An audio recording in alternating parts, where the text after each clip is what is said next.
Hello दोस्तों, आप सभी का स्वागत है अपने YouTube चैनल मैथ एसटीडी पर। आज के इस वीडियो में सांख्यिकी से वर्गीकृत आंकड़ों का समांतर माध्य ज्ञात करने की विधियां जो मुख्यतः 3 प्रकार की होती हैं, जो मैंने पहले से ही बोर्ड पर लिख दिया है। पहली विधि प्रत्यक्ष विधि, दूसरी कल्पित माध्य विधि और तीसरी पद विचलन विधि द्वारा समांतर माध्य को ज्ञात किया जा सकता है। यदि आप भी सीखना चाहते हैं समांतर माध्य कैसे हल किया जा सकता है तो बने रहें वीडियो के अंत तक। आइए देखते हैं सर्वप्रथम प्रत्यक्ष विधि द्वारा कैसे समांतर माध्य ज्ञात किया जा सकता है। क्वेश्चन दिया है हमने, एक वर्गीकृत आंकड़े हैं जहां हमें वर्ग अंतराल पता है 0 से 6, 6 से 12, 12 से 18, 18 से 24, 24 से 30 और 12 वार्ता दी गई है 5, 9, 10, 12 और 14। जो इन आंकड़ों का हमें प्रत्यक्ष विधि द्वारा समांतर माध्य ज्ञात करना है। तो सर्वप्रथम क्या करना होगा, सबसे पहले हम एक सारणी बनाएंगे। तो सारणी बना लेते हैं। सारणी बनाएंगे जिसको हम 4 भागों में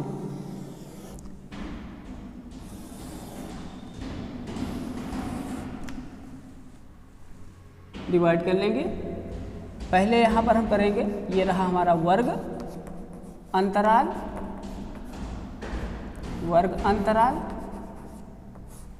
एक को छोड़कर लिखेंगे यहाँ पर हम बारह वार्ता। 12 वार्ता को F से लिखा जाता है, यानी FI।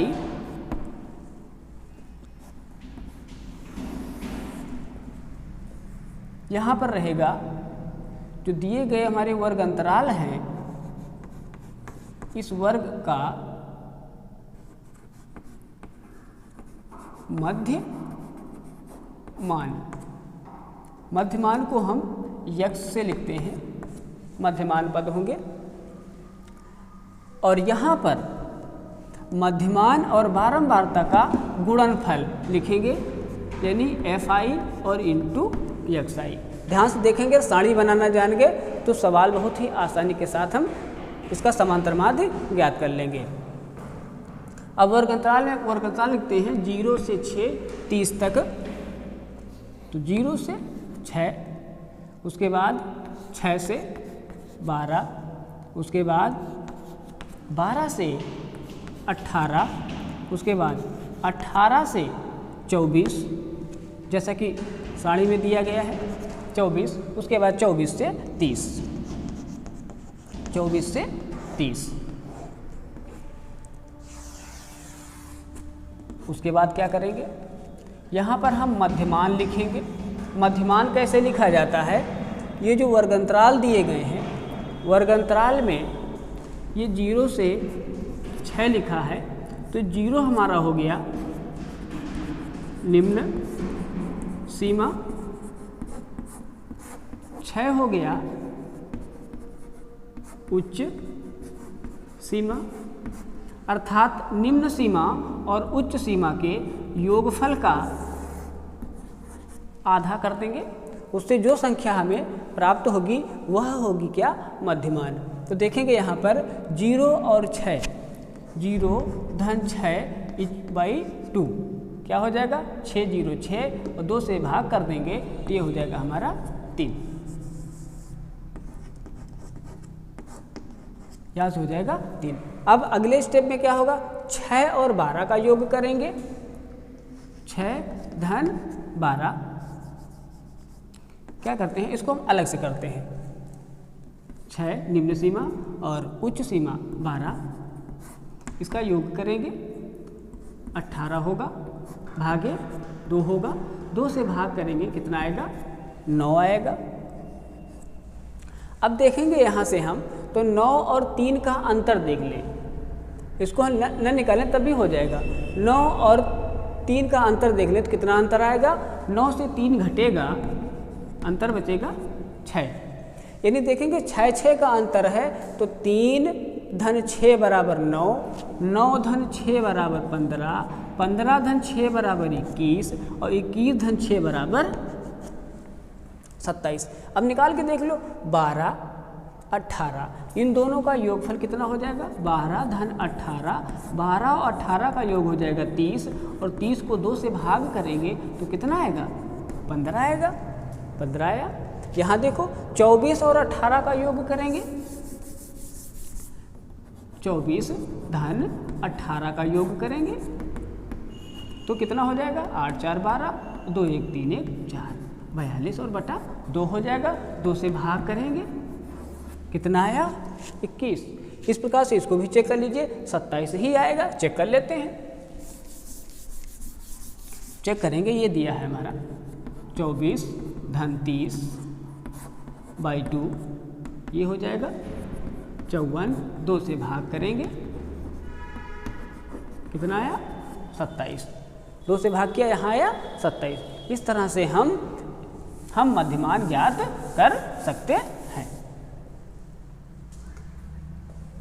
निम्न सीमा उच्च सीमा का योगफल का आधा करेंगे, निम्न सीमा और उच्च सीमा का योगफल को भाग 2 करेंगे, बटे 2 करेंगे, जो भी मान हमें प्राप्त होगा वो होगा हमारा वर्ग का मध्य मान। बारंबारता क्वेश्चन से दी गई है 5 9 10 12 14, 5 9 10 12 और 14।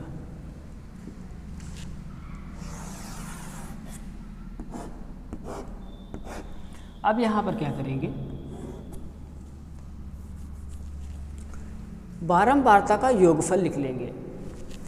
बारंबारता का योगफल कितना आएगा 5 9 14, 14 और 2 16, 16 4 20, 20 का यहाँ हो जाएगा 0, 2 हासिल आएगा तो 2 और 1 3, 3 1 4, 4 और 1 5, यहाँ से योगफल हो गया हमारा 50।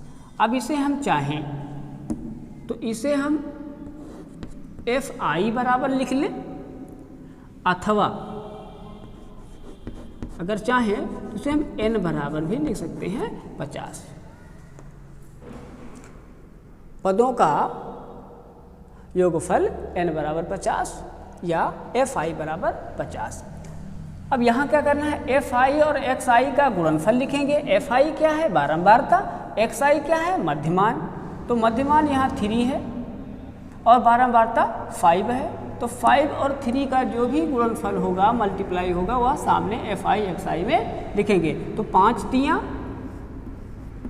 15 हो जाएगा, ये 9 और 9 इनका आपस में गुणा करा देंगे, इन दोनों का आपस में गुणा हो जाएगा, यहाँ गुणा करा के लिख देंगे। अब फिर इन दोनों का गुणा कराएंगे, जो भी गुणा आएगा यहाँ लिख देंगे, 12 1 के 12, 1 हासिल, 12 दूना 24 और 1 25, 252 यहाँ हो जाएगा। अब इन दोनों का आपस में गुणा करो,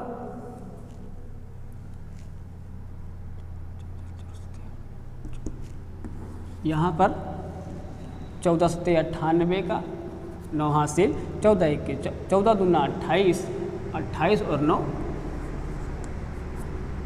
37 हो जाएगा, 378। अब इसका हम योगफल करेंगे, योगफल देखेंगे 5 1 6, 6 2 8, 8 16 का 6, यहाँ से 1 हासिल आएगा, 1 1 2 8 10, 5 15, 5 20, 7 27 के 7, 2 हासिल, 2 1 3, 2 5 और 3 8, ये होगा 876 कितने बराबर, सिग्मा FI इंटू XI बराबर 876 यहाँ से हमने ज्ञात कर लिया है, और जबकि FI बराबर 50 है।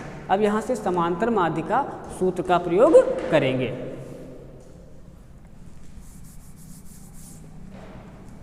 देखेंगे, चलिए यहीं पर किए दे रहे हैं।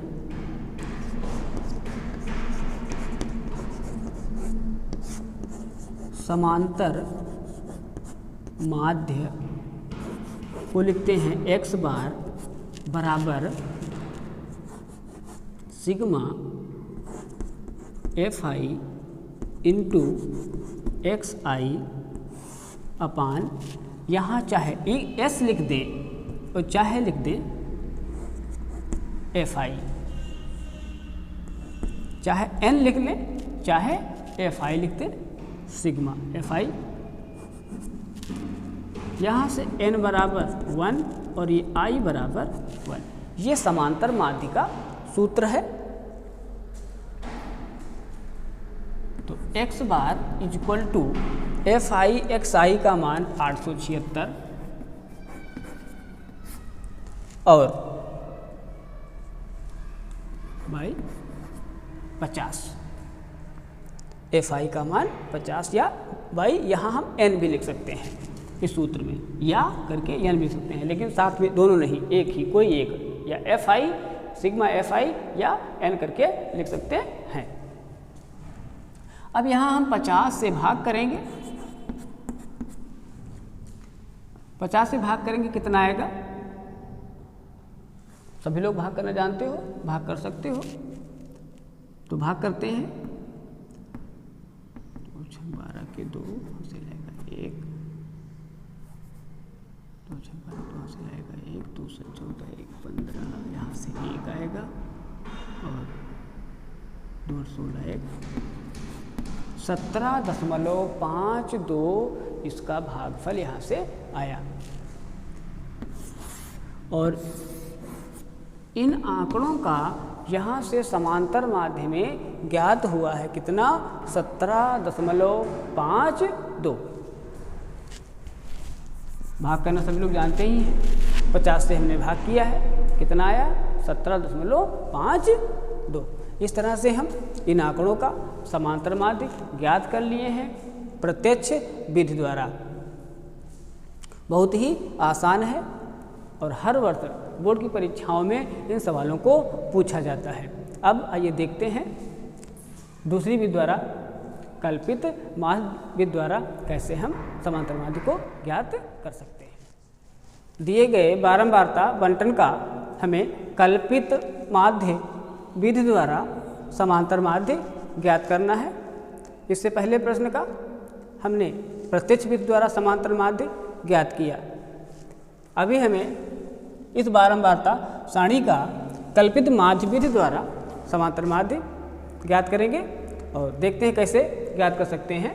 कल्पित माध्य विधि का दूसरा एक नाम होता है, इसको दूसरे नाम से भी जानते हैं, कल्पित माध्य विधि या लघु रीति विधि। यदि कभी भी परीक्षा में कल्पित माध्य विधि के स्थान पर लघु रीति विधि पूछ ले, तभी भी हमें इसी नियम से इस प्रश्न को हल करना है। आइए देखते हैं। जैसे हमने उसमें एक सारणी बनाई थी,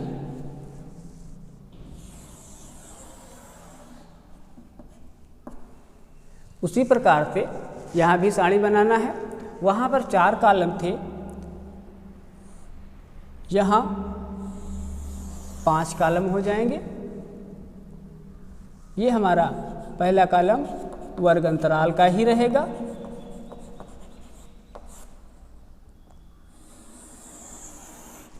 दूसरा उसमें मध्यमान था, यहाँ भी मध्यमान रहेगा, तीसरा बारंबारता, यहाँ भी बारंबारता, चौथा यहाँ बढ़ जाएगा, यहाँ चौथा होगा विचलन।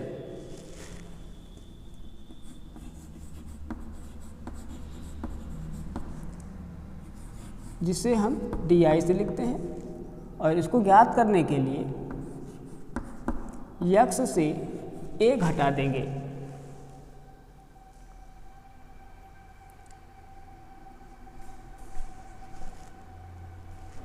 कितना घटा देंगे? a घटा देंगे। चलिए आगे देखते हैं। यहाँ पर जैसे वहाँ पर हमने क्या किया था, xi fi का गुणनफल लिखा था, यहाँ पर हो जाएगा fi और di का गुणनफल। पहले तो वर्ग अंतराल लिख लेते हैं। वर्ग अंतराल दिया गया यहाँ पर 50 से 150, फिर 150 से 250, 100 का अंतर है। फिर हो जाएगा हमारा 250 से लेकर के 350, 350 से 450, 450 से लेकर के 550। अब मध्यमान लिखेंगे 150, 50, निम्न सीमा उच्च सीमा का योग 200, 200 का आधा हो जाएगा, हाफ हो जाएगा 100, जैसे हमने पहले क्वेश्चन में किया था। अब देखेंगे 250, 3 1 400 हो जाएगा, 400 का आधा कितना हो जाएगा, 200 हो जाएगा। यानी यहाँ से हम ज्ञात कर लिए हैं 2 वर्ग अंतरालों के द्वारा, एक का 100 और एक का 200। दोनों के बीच में अंतर देखें कितना आया है, दोनों के बीच में अंतर आ रहा है 100 का, यानी हम 100 प्लस करते चले जाएं, सभी का ज्ञात हो जाएगा। इसमें देखेंगे 100 प्लस किया 200, इसमें 100 प्लस किएंगे 300 होगा, चाहे निकाल के देख लो। ये 350, यहाँ 3 3 6 का आधा 3 हो जाएगा, एक 400 और एक 500। बारंबारता लिख लेते हैं, ये 16 होगी, ये 12 होगी, ये 10 होगी और 12 और 7। अब यहाँ से हमें ज्ञात करना है विचलन। कितना होगा विचलन, कहा है DI विचलन, D ज्ञात करना है, यानी XI से मध्यमान से A घटाना है। A क्या है, A ही हमारा कल्पित माध्य है। कल्पित माध्य कैसे ज्ञात करेंगे, जो मध्यमान दिए गए हैं उनको हम काउंट करेंगे, वह सम है या विषम है। तो देखेंगे यहाँ पर 1 2 3 4 5 विषम है, इसलिए हमें बीच की संख्या पता चल जाएगी। बीच की संख्या कौन सी होगी, 300। लेकिन अगर संख्या विषम होती तो बीच में हमारी 2 संख्याएं होती, तो हम दोनों में किसी भी एक संख्या को मान सकते थे और उसके द्वारा क्वेश्चन को हल कर सकते हैं। यहाँ पर संख्या हमारी विषम है तो बीच में एक ही संख्या रहेगी, मध्य में एक ही संख्या रहेगी। जो मध्य में संख्या है उसको हम A मान लेते हैं, कल्पित माध्य मान लेते हैं। अब यहाँ पर देखेंगे कि x हमारा 100 है और A हमारा 300 है, तो पहले हम x से 300 को यहाँ घटाएंगे, xi से A घटाएंगे, तो देखेंगे xi यहाँ है 100 और A हमारा है 300, तो ये हमारा होगा 100 माइनस 300 बराबर माइनस का 200 यहाँ बचेगा। फिर अब xi 200 है, अब 200 से 300 घटेगा तो ये 100 बचेगा यहाँ से माइनस का। अब xi देखेंगे 300 है और A भी 300 है, तो 300 से 300 घटेगा, ये हमारा 0 होगा। फिर देखेंगे अब xi हमारा कितना है, x कितना है, मध्यमान कितना है, 400 है, उसमें से हमें ज्ञात करना है A कितना है, 300 है, तो 400 से 300 घटेगा, बचेगा 100। फिर देखेंगे यहाँ 500 है, 500 से 300 घटेगा, ये बचेगा 200। अब यहाँ पर हमें गुणा करके लिखना है, कितने का, DI का और FI का, यानी 200 का और 16 का गुणा करके यहाँ पर हमें लिखना है। तो देखेंगे 16 दूना 32, ये हमारा होगा माइनस का 3200 हो जाएगा। यहाँ पर हम क्या करते हैं, इस क्वेश्चन को यहाँ से थोड़ा मिटा देते हैं, ये कॉलम बड़ा कर लेंगे।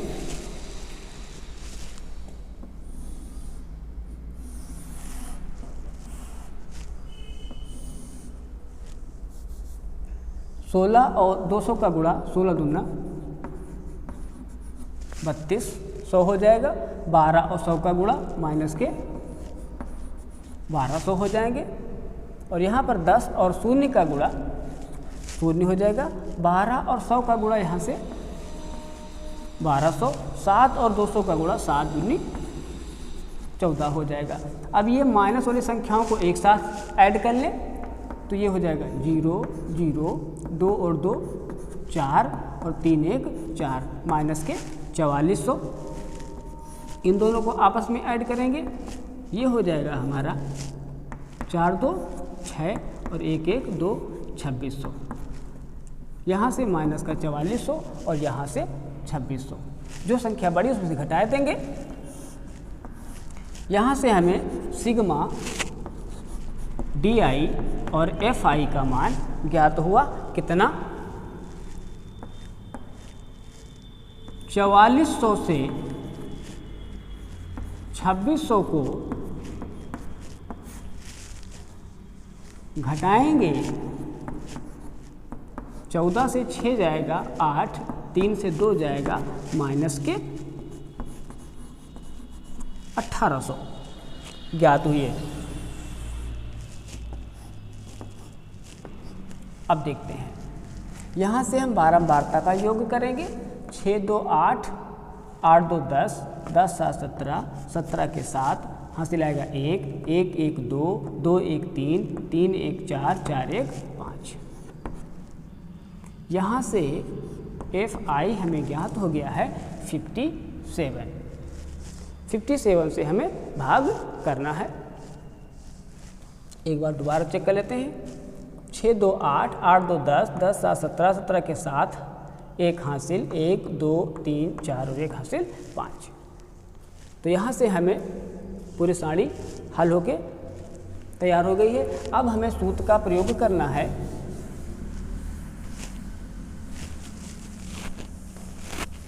सूत्र होता है इसका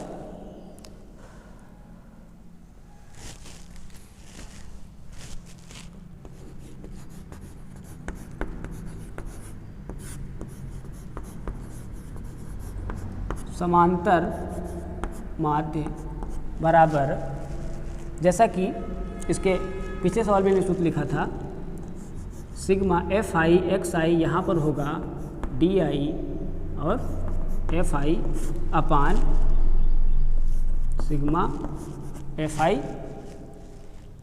बस इसमें हमें क्या करना है, प्लस A कर देना है। A कर देना है। यहाँ n बराबर 1 और I बराबर 1 होगा। x बार बराबर, यहाँ से हल करते हैं, A हमारा कितना दिया गया है 300 प्लस माइनस के 1800 और ये हो जाएगा हमारा 57। 57 से भाग करेंगे, भागफल कितना आएगा,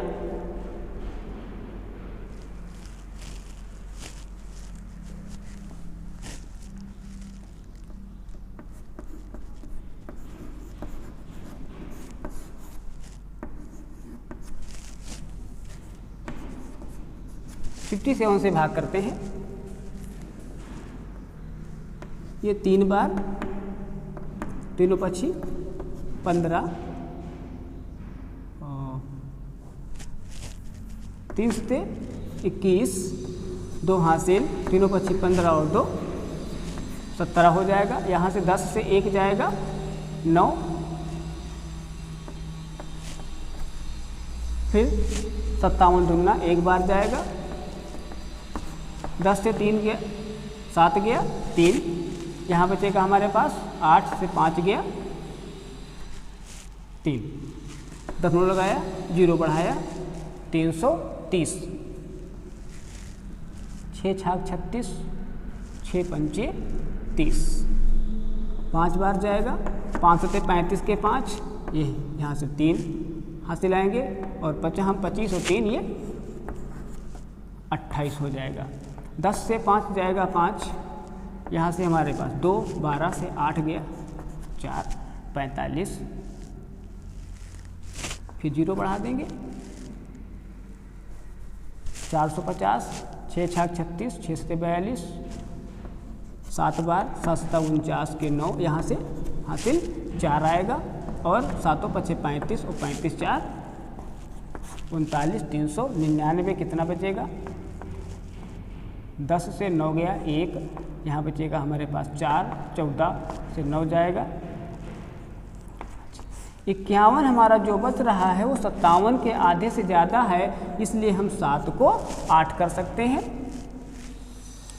तो x bar is equal to 300 plus इतने का मान हमें यहाँ ज्ञात हुआ है माइनस का 31.58, यानी x bar is equal two plus minus minus 300 minus 31.58।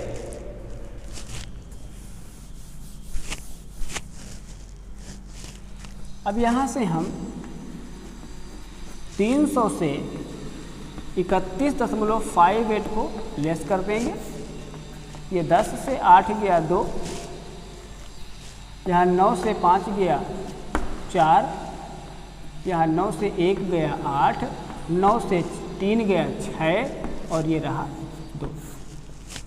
यहाँ से x बार 268.42 जो हमें यहाँ से इस आंकड़े का बारंबारता सारणी का कल्पित माध्य विधि द्वारा अथवा लघुरीत विधि द्वारा समांतर माध्य ज्ञात हुआ है। x bar is equal to 268.42।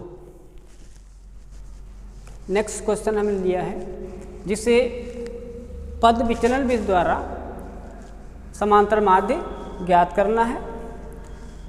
बारंबारता सारणी जो थी उसको हमने इस क्वेश्चन में इस तरह से लिख लिया है, सारणी बना ली है जिससे थोड़ा कम समय लगे।